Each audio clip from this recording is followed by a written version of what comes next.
सज्जनों और देवियों, सद्गुरु कबीर कहते हैं, तीन लोक भव पीजरा, पाप पुण्य भव जाल, सकल जीव सावज भये एक अहेरी काल। तीन लोक पिजड़ा, पाप और पुण्य जाल है, सब जीव शिकार है और शिकारी केवल एक काल है। उनका छोटा छोटा वाक्य कितना सारगर्भित होता है। जैसे कोई छोटे साधन में बहुत सारी चीज भर दे, वैसे उनकी बात हुआ करती है। तीन लोक भव पिंजरा, तीन लोक पिंजरा। तीन लोग कहते हैं मध्य, ऊपर और नीचे। आदमी जहां हो वही मध्य है। हम लोगों का मानो भूमंडल ही मध्य है, और इसके ऊपर स्वर्ग है और इसके नीचे पाताल है। यही तीनों लोग। तीन लोक का लाक्षणिक अर्थ होता है सतरजतम, तीन गुण। ये मानो तीन लोक है, ये पिंजरा है, इसमें हम बधे हैं। त्रिगुणात्मक जगत में हम बधे हैं। त्रैगुण विषयावेद, त्रैगुण विषयावेदा निस्त्रैगुणो भवार्जुन। भगवान कृष्ण ने कहा है कि ये सारा जगत त्रिगुणात्मक है और वेद इन्हीं त्रिगुण जगत का ही प्रकाश करते, इन्हीं का बोध कराते हैं। हे अर्जुन, इन तीनों गुणों से ऊपर उठ जाओ। भौतिक जगत और मानसिक जगत दो जगत है। बाहर भौतिक जगत है, भीतर मानसिक जगत है, और ये दोनों जगत त्रिगुणात्मक है। भौतिक जगत ठोस द्रव्यात्मक जगत है। मकान, दुकान, पेड़ पौधे, सारी चीजें, सारी निर्मित वस्तुएं और अनिर्मित वस्तुएं भी, जो कुछ प्रकृति का क्षेत्र है, त्रिगुणात्मक है। जितनी क्रिया है रज है, पुष्टि सत है, क्षय तम है। और ये तीनों गुणों की लीला सर्वत्र ब्रह्मांड पिंडांड में होती रहती है। सर्वत्र निर्माण होता है, पुष्टि होती है, क्षय होता है। सारा संसार निरंतर गतिशील है, इसलिए जगत त्रिगुणात्मक है। और हमारे अंदर का मन, ये भी त्रिगुणात्मक है। इच्छा क्रिया रज है, ज्ञान प्रसन्नता सत है, आलस्य इत्यादि तम है। इसी पिंजरे में जीव पड़ा फड़फड़ाता रहता है। हर समय उसको भय है, शरीर छूट न जाए, अनुकूल लोग छूट न जाए, चीज बिगड़ न जाए, लोग विमुख न हो जाए, व्यापार बंद न हो जाए, नौकरी छूट न जाए, अनुकूल लोग प्रतिकूल न हो जाएं, पड़ोस वाले दुश्मन न हो जाएं। हरदम आदमी भय से पीड़ित है, क्योंकि वो तीन लोक में फंसा है, यानी त्रिगुणात्मक जंजाल में फंसा हुआ है। जैसे एक विशाल समुद्र हो, और समुद्र जो देखें वो जानते हैं, हा हा हरदम होता रहता है, लहरों पर लहर आती रहती है। सारा संसार मानो एक समुद्र है, और हर समय यहां लहरों पर लहर आती रहती है। विनाश लीला संसार का स्वभाव है। निर्माण का अर्थ ही होता है विनाश, और तत्वतः देखा जाए तो न निर्माण न विनाश, एक क्रिया, निरंतर गतिशीलता। इस गतिशीलता में निर्माण और विनाश दोनों फलते रहते हैं। धान कूट देते हैं, धान का विनाश हो गया, चावल का निर्माण हो गया। चावल पका देते हैं, चावल का विनाश हो गया, भात का निर्माण हो गया। भात खा लेते हैं, भात का विनाश हो गया। रस और टट्टी का निर्माण हो गया। बस ऐसे गति में संसार चलता रहता है, उसमें निर्माण और विनाश हम कहते रहते हैं, ये रुकता नहीं। हम और आप नहीं, बड़े बड़े लोग नहीं रोक पाए, वो स्वयं उसी में चले गए। बड़े बड़े पुरुषों का शरीर मिट गया, छूट गया, उनकी चीजें मिट गई, उनका ऐश्वर्य मिट गया। यहां कुछ स्थिर नहीं, हर समय एक भंवर है और वो भंवर नाचता रहता है, संसार का भंवर। उसमें हम निरंतर उलझे रहते हैं। निर्भयता की जगह खोजते हैं, कहां निर्भयता है? मैंने आपसे कहा समुद्र हरहराता रहता है, लेकिन कल्पना कीजिए कि समुद्र के बीच में एक पर्वत है, ऊंचा, वो स्थिर है। लहरों पर लहराए, समुद्र स्थिर है, पर्वत स्थिर है। इसी प्रकार आपकी आत्मा पर्वत के समान स्थिर है। पर्वत तो टूट जाए, लेकिन आपकी आत्मा टूटने वाली नहीं। आपका होना, आपकी सत्ता, आपका स्वरूप अखंड है, नित्य, शुद्ध, बुद्ध। और इसको आप इस प्रमाण से जान सकते हैं कि जब से आप जन्म लिए, आपके चारों तरफ परिवर्तन की लीला चलती है, लेकिन आप वही हैं। शिशुपन गया, बचपन गया, तरुणाई गई, जवानी आई, वो भी गई, बुढ़ापा आया, अनुकूल लोग गए, प्रतिकूल लोग गए, कितनी स्थितियां बदली। कल वाला दिन हमें आज सपने के समान लगता है। आज का दिन अगर जीवित रहेंगे तो कल सपने के समान लगेगा। और एक दिन ऐसा आएगा, पूरी जिंदगी सुसुप्ति हो जाएगी, सपना भी नहीं लगेगा, सो जाएगी जिंदगी पूरी, खत्म। और इस प्रकार ये सब चलता रहता है। लेकिन आप देखें, जन्म से लेकर आज तक आप वही हैं। साक्षी, दृष्टा, मनता, बोधा। देखता है वो साक्षी है, मनता जो मनन करता है, बोधा जिसे ज्ञान होता है। आप स्थिर हैं, नित्य, और आपके चारों तरफ अनित्य। अनित्य वस्तुओं को पकड़ करके हम नित्यत्व चाहते हैं, अमरत्व चाहते हैं, दुनिया की वस्तुओं में तृप्ति चाहते हैं। यही भ्रांति। दुनिया में हम आए हैं, दुनिया का उपयोग करना है। सबसे जरूरी तो है रोटी चाहिए, कपड़े चाहिए, रहने की जगह चाहिए। दूसरे लोग हमारे जीवन निर्वाह में सहयोगी हैं, हमें भी दूसरे का सहयोग करना चाहिए। हमारे कई कल्याण के कार्यों में दूसरे लोगों का सहयोग है, हमें भी कुछ दूसरे के लिए करना चाहिए। जो जिम्मेदारियां हैं वो नकारी नहीं जा सकती हैं। लेकिन सबसे बड़ी जिम्मेदारी क्या है? सबसे बड़ी जिम्मेदारी है जीवन में आत्मज्ञान और आत्मलाभ है, जिसका फल है नित्य तृप्ति, नित्य संतुष्टि, नित्य निर्भयता। हमारे जीवन में ऐसे दिन आने चाहिए जिसमें भय न हो, जिसमें अतृप्ति न हो, असंतोष न हो, अभाव न हो, निराशा न हो, कुंठा न हो, अभावग्रस्तता न हो। ऐसे दिन आने चाहिए। और ये दुनिया की चीजों को बटोर के होने वाला नहीं, महाभ्रांति है। पैसे खूब हो जाएं तब ऐसी दशा हो जाएगी। पैसे वाले तो और कुंठाग्रस्त हैं और अभावग्रस्त हैं। भंवर बिलंबे बाग में बहु फूलन की बास, ऐसे जीव बिलंबे विषय में अंतः चले निराश।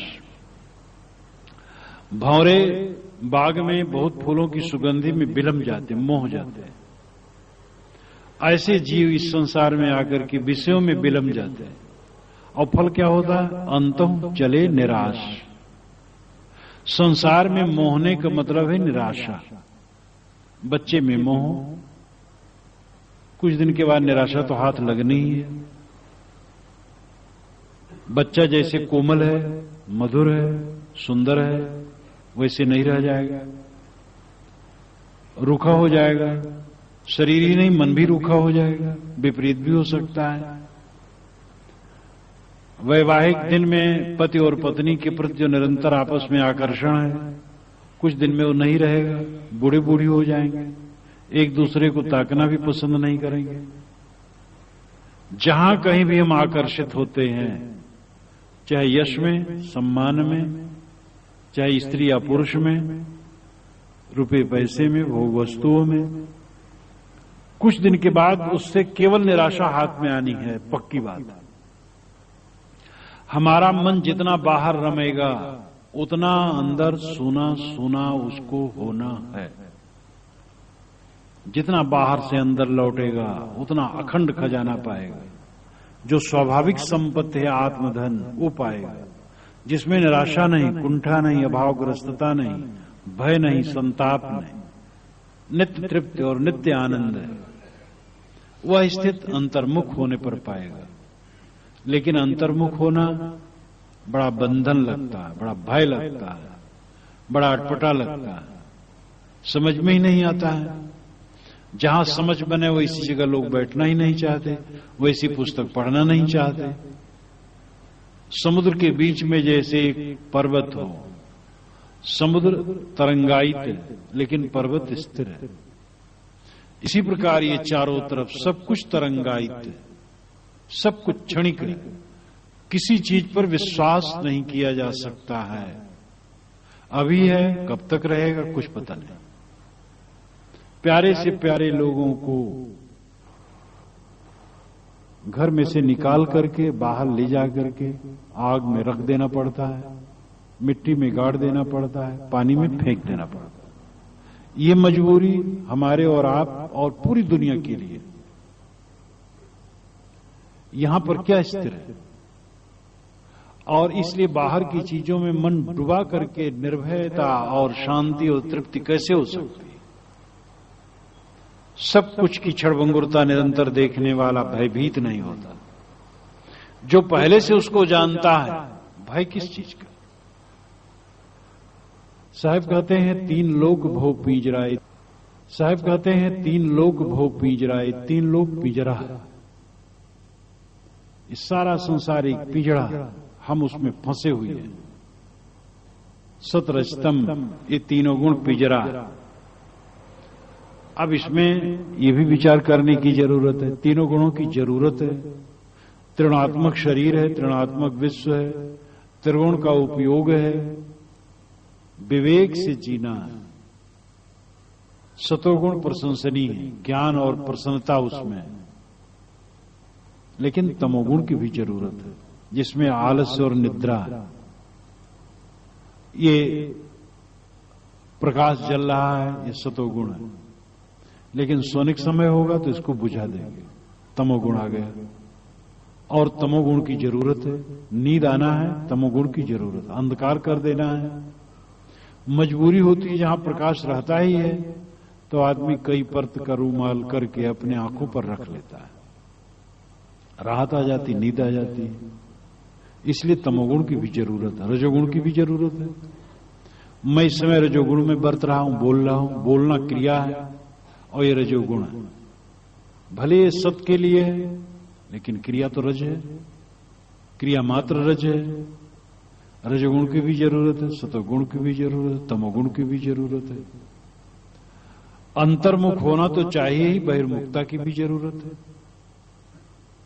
बहिर्मुख होने की आवश्यकता होती है। बोलना, खाना, काम करना, चलना, ये सब बहिर्मुखता में होता है। सोचना, विचारना। और अंतर्मुखता की जरूरत तो है ही है, मन एकाग्र करके समाधि में लीन होना। हम केवल बहिर्मुख हो गए, अंतर्मुख नहीं होना चाहते। हम तीनों गुणों में लिप्त हो गए हैं, उनका विवेक से उपयोग करना नहीं समझते, इसलिए दुखी। साहब कहते 3 लोक बहुत पिंजरा, 3 लोक पिंजरा। पाप पुण्य बहुत जाल, पाप पुण्य जाल है। पाप बांधता है, पुण्य बांधता है। कहें कबीर ये दोनों बेरी, चाहे लोहा सोना केरी, चाहे लोहे की बेरी हो चाहे सोने की हो, दोनों बंधन है। पाप भी बंधन है, पुण्य भी बंधन है। तो क्या पाप के साथ पुण्य नहीं करना चाहिए? पाप छोड़ देना चाहिए, पुण्य करना चाहिए, लेकिन उसका अहंकार नहीं करना चाहिए। आदमी क्रियाशील है, बिना क्रिया के और रह नहीं पाएगा। समाधि में, ध्यान में कुछ समय आदमी निष्क्रिय होता है, लेकिन बाकी समय तो काम करना है। और शुभ नहीं करेंगे तो अशुभ होगा। इसलिए अशुभ तो एकदम छोड़ना है, शुभ करना है, लेकिन अहंकार और कामना त्याग कर। हम किसी की हत्या न करें जानबूझकर, शक्ति चले तक। दूसरे की रक्षा करें, सेवा करें, लेकिन उसमें अहंकार न हो, कामना न हो। एक सज्जन ने मुझे पत्र लिखा कि महाराज मैं सबके लिए परोपकार करता हूं, लेकिन जिनका परोपकार, जिनके प्रति परोपकार करता हूं हमारे लिए अपकार करते हैं। मैं किसी से कुछ नहीं चाहता हूं, लेकिन फिर भी मुझे लोग तकलीफ देते हैं। मैं परोपकार करता हूं, वो परोपकार नहीं अपकार हमारे लिए करते हैं। मैं किसी से कुछ नहीं चाहता हूं। मैंने उनको लिखा कि मैं किसी से कुछ नहीं चाहता हूं, जो आप कहते हैं इसी पर विचारिए। आप कुछ चाहते हैं, आप परोपकार करते हैं, तो आप ये चाहते हैं वे भी आपके लिए उपकार करें। इसीलिए आप कीजिए कि हम परोपकार किए हुए तो उल्टा किए। जब कुछ नहीं चाहेंगे तो आप शिकायत पत्र नहीं लिखेंगे हमें। जहां आदमी की चाहना बुझी, शिकायत करेगा ही नहीं। शिकायत तो चाहना में। आप पत्नी की शिकायत क्यों करते हैं? आपके मन में चाहना है, ये बात नहीं मानी, ये सेवा नहीं की, वो सेवा नहीं की। दूसरे से हम बहुत सेवा चाहते हैं और दूसरे की सेवा हम नहीं करना चाहते हैं। विनोबा भावे से किसी ने कहा कि संत आजकल नहीं मिलते हैं, कि आप सेवा करना चाहते हैं कि कराना चाहते हैं? अगर कराना चाहते हैं तो संत हैं, और करना चाहते हैं तो संत हैं। कराना चाहते हैं तो आपको संत नहीं मिलेंगे, क्योंकि आप कराना चाहते हैं, आपको संत दिखाई नहीं देगा। करना चाहते हैं तो संत तो बहुत है। कबीर साहब ने तो कहे, कबीर सुनो भाई, साधु संतों कहे हैं, पूरे समाज को उन्होंने संत कहा है, मानव मात्र को संत कहा है। और इसीलिए हमारे सिंह जी सबको संत कहते रहते हैं। तो संत हैं, सेवा हम करें। हम सेवा नहीं करना चाहते, सेवा पाना चाहते। तो पाप बिल्कुल न करें, हिंसा न करें, और दया करें, करुणा करें, लेकिन फल कुछ न चाहें। किसी की तकलीफ को दूर करने की चेष्टा करें। दूसरे से कोई सहयोग की भावना मेरे मन में न हो, मेरा ऐसा कोई करे, क्योंकि उससे सरदर्द के सिवा कुछ नहीं। हम दूसरे के लिए कर दें, लेकिन दूसरे से कुछ न चाहें, तब शिकायत हम नहीं करेंगे। लेकिन हम थोड़ा करते हैं और अपने को बहुत परोपकारी घोषित करते हैं। जो लोग कहते हैं हम तो सबके लिए परोपकार करते हैं, उपकार करते हैं, लोग हमारा नहीं करते, वे करते करते कुछ नहीं, खाली बात की बात है। जो परोपकार करेगा उससे कोई पूछे तो कहे मैं क्या परोपकार करता हूं। जो जितना सेवक होगा उतना वो समझेगा मैं क्या सेवा कर सकता हूं। गुण जितने स्वाभाविक होते जाते हैं उतने सहज होते जाते हैं। तो पाप तो करना ही नहीं, पुण्य करना है, लेकिन उसका अहंकार नहीं, उसकी कामना नहीं, उसके फल के लिए कोई कामना नहीं, निष्काम। तो आदमी को पाप छूट जाने से तो बांध नहीं पाया, क्योंकि है ही नहीं वो। और पुण्य के प्रति अहंकार कामना न होने की वजह से वो भी बांध नहीं पाएगा। बांधती हमारी कामना।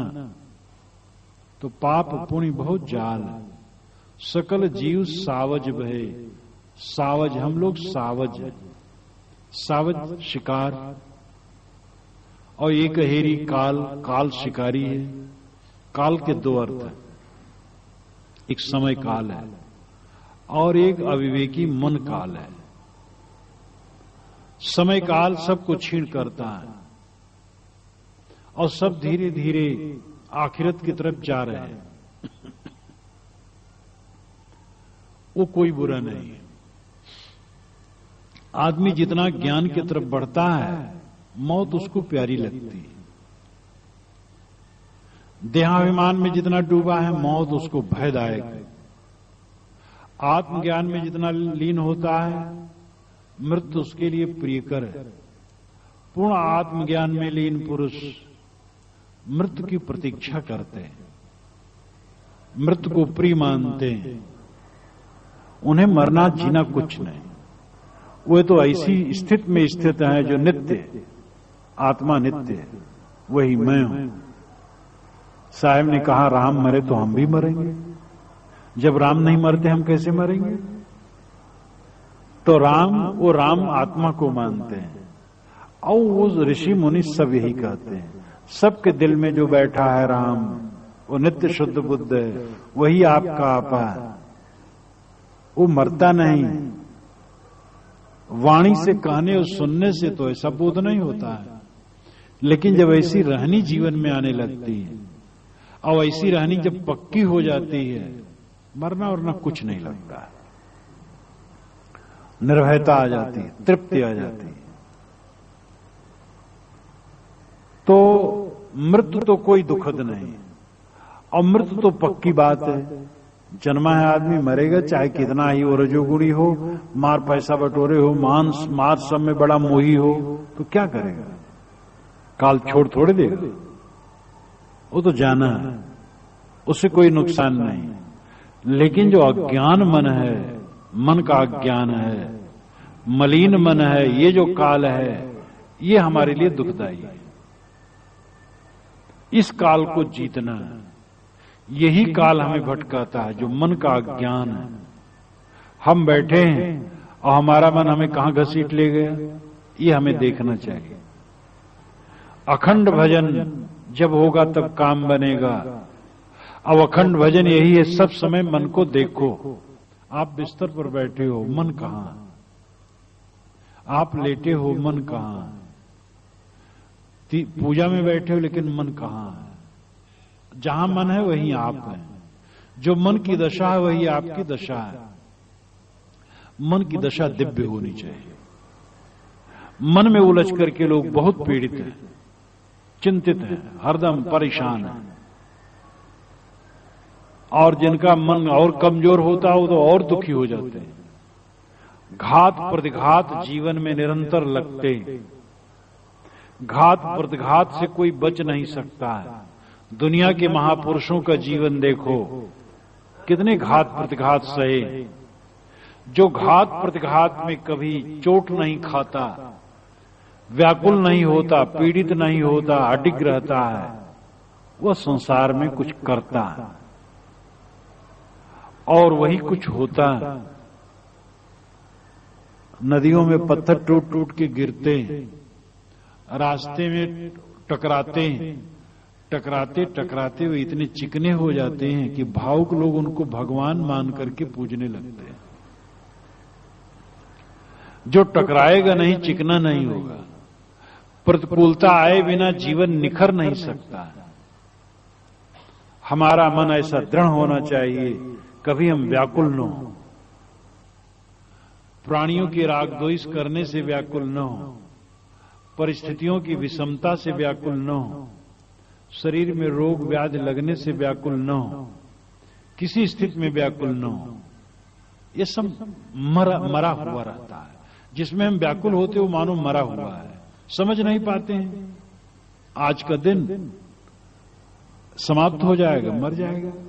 हमारी जिंदगी का इतना हिस्सा मर गया।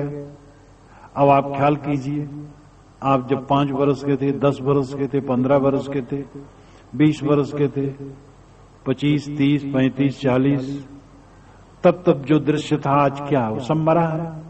बेमतलब का है, बिल्कुल निष्प्रयोजन है। जब जब जिन जिन स्थितियों में रह करके आप बहुत उलझ गए थे, आज ख्याल कीजिए तो अपने पर हंसी आएगी। बेकार की उलझन थी, कुछ तो उसमें नहीं था। जिसको आपने बहुत मान करके सिर फोड़ा था अपना, वो 2 कौड़ी का भी आज नहीं लगता है। ऐसे पूरी जिंदगी इसी तरह हो जाएगी। तो यहां शोक और मोह क्या है? विवेक ज्ञान जिसको उदय हो जाता, शोक मोह कहां है? ये तो अविवेकी होने के कारण हम लोग दुखी हैं। हमारी दृष्टि सदैव 5 विषयों में लगी रहती है। शब्द, स्पर्श, रूप, रस, गंध, प्राणी और पदार्थ, धन दौलत, शरीर, इन्हीं में हमारी चित्तवृत्ति घूमती रहती है। इसलिए हरदम हर शोक में हम डूबे रहते हैं।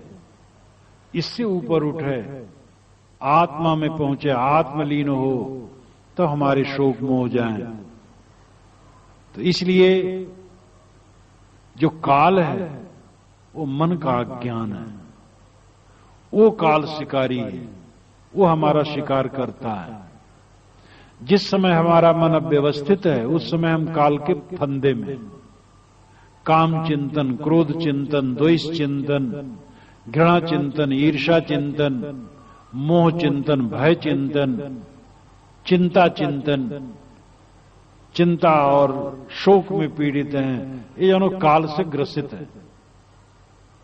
जब ये सब कुछ न हो, निर्मल चित्त हो, तब जानो काल से मुक्त है।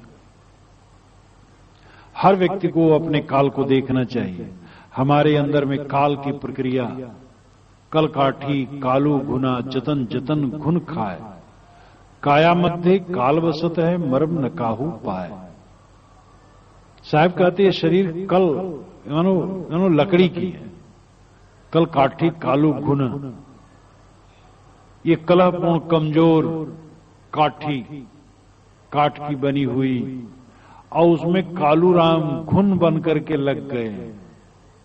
कालू घुना, ये काल का घुन लगा है जो निरंतर जतन जतन घुन खाए, जतन जतन धीरे धीरे करके वो खा रहा। काया मध्य काल वसत है, मरम न काहू पाए। तो एक तो शरीर को जीर्ण कर रहा, मैंने आपसे निवेदन किया कि उसमें कुछ नुकसान नहीं है। शरीर का जीर्ण होना बढ़िया है। शरीर जीर्ण हो, हमारा मन जीर्ण हो। शरीर पके, मन पके। शरीर ढीला हो, मन ढीला हो दुनिया से। शरीर शिथिल हो, मन शिथिल हो, ध्यान में चला जाए, एकाग्र हो जाए। जितना जितना शरीर के समय बीते, उतना उतना हमारा मन पक्का होता जाए, संसार का राग रंग छोड़ता जाए, स्थिरता प्राप्त करता जाए। फिर क्या पूछना, जिंदगी यही तो जिंदगी है। असली जिंदगी है हमारा मन निरंतर पक्का होता जाए, विवेक में, ज्ञान में अनासक्त होता जाए। जो झीक है मन की, झीक शिकायत समाप्त होती जाए, तृप्ति होती जाए, ये सफलता है। तो शरीर में जो कालू घुन लगा है कोई हर्ज नहीं, लेकिन जो मन में काल का घुन लगा है, काम क्रोध लोभ मोह, ये दुखदाई है। इसको जीतने की जरूरत है। तो 3 लोक भव पीजरा, पाप पुण्य भव जाल, सकल जीव सावज भय एक हेरी काल। एक दोहा साहब का, ये एक साखी है, पूरा ज्ञान है, वैराग्य है, और कल्याण के लिए काफी हम सोच सकें तो